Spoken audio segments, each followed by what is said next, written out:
हमारे साथ कई खास मेहमान जुड़ेंगे, लेकिन हमारे साथ नाजिया इलाही खान जी जुड़ रहे हैं, राजनीतिक समीक्षक है। आपका बहुत बहुत स्वागत है। और बिलाल खान जी जुड़ रहे हैं, राजनीतिक समीक्षक।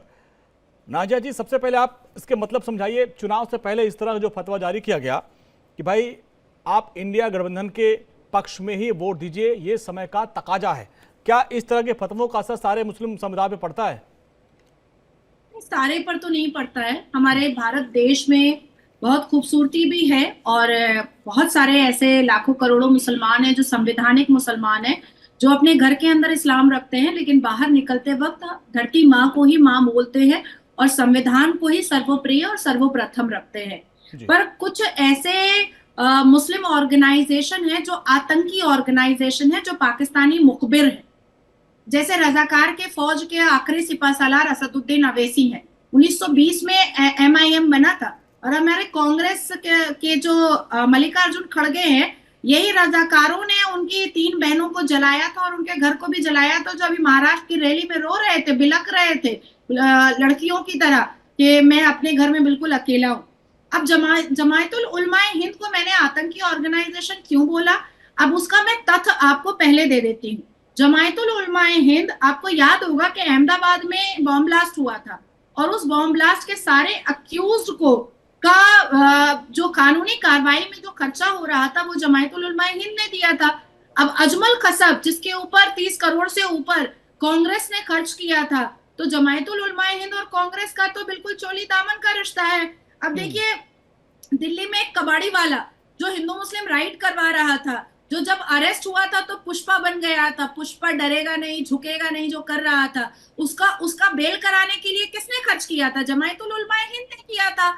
ये PFI के जो 18 लोग अरेस्ट हुए थे, तो उसका आज तक न्यायपालिका में खर्चा कौन दे रहा है? जमायतुल उलमाए हिंद दे रहा है। तो जमायतुल उलमाए हिंद एक पाकिस्तानी मुखबिर और जमायतुल उलमाए हिंद एक आतंकी संगठन ऑर्गेनाइजेशन का काम करता आया है।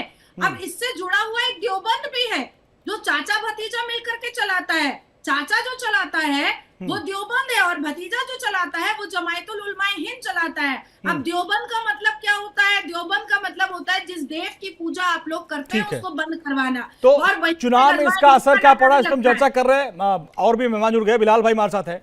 बिलाल जी, झारखंड में पहले चरण का मतदान कल होगा, आपने देखा।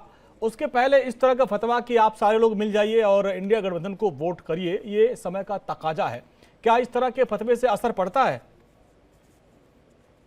देखिए, फतवे की बात रही, आज देश के मुल्क के जो हालात हैं उसके अकॉर्डिंग फतवा दिया जा रहा। जो भी सरकार हमारे भारत के संविधान और अपने मजहब पे चलने की आज़ादी देगी, जिस तरीके से आज भारतीय जनता पार्टी लगातार नमाज को लेकर, वक्फ बोर्ड को लेकर, जिस तरीके से लगातार हमारे जितने भी इस्लामिक कल्चर्स के जो हमारे प्रैक्टिसेस हैं, नमाज और इनको लेकर टारगेट करने का काम करती है। चाहे वो आपने देखा होगा मदरसों को लेकर किस तरीके से टारगेट किया जा रहा है, वहाँ पे आतंकवाद खोद रही है आसाम की सरकार। और जिस तरीके से नमाज को लेकर लगातार जुमे की नमाज पे बवाल किया जाता है, वक्फ बोर्ड पे लगातार संशोधन के नाम पे। और देखा होगा आपको मस्जिद क्या जुमे की नमाज में कोई दिक्कत मंदिर आती है? बिलाल भाई, आप बहुत बड़ी बात कर रहे हैं। क्या जुमे की नमाज में आपको अभी दिक्कत आ रही है पढ़ने में? क्या दिक्कत आ रही है? भाई साहब, मैं मेरी बात पूरी, जिस तरीके से नाजिया दानिश को टाइम दिया ना, इस तरीके से मुझे प्लीज जी जी, बोले बोलिए दीजिए बोलिए भाई। बोलिए जी।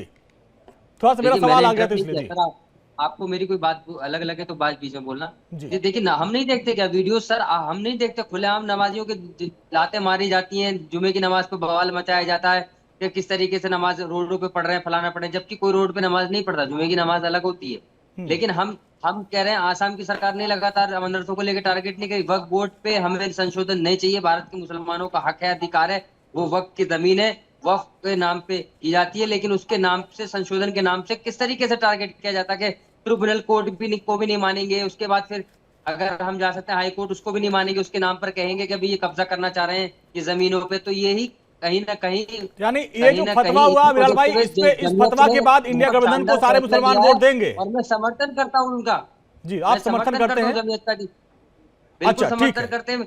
इस तरीके से इंडिया अलायंस ने कहा कि राहुल गांधी जी ने चिट्ठी भेजी बाकायदा। हाँ, जो बाकायदा चिट्ठी भेजकर ये कहा था कि जब हमारी सरकार बनेगी, खुलासा किया गया था, स्पीचेस भी मैं आपको उनको वीडियो दिखा दूंगा हजरत की, उसमें ये कहा था कि अगर हमारी सरकार बनेगी तो हम कोई भी रिलीजियस किससे आपको नहीं रोकेंगे, फुल आजादी देंगे। ठीक अब है। वो उसके तो यानी किस तरीके से आपने देखा होगा ये जो ट्रेनों को फतवा जारी मॉर्निंग किया गया इसका असर झारखंड चुनाव में दिखेगा।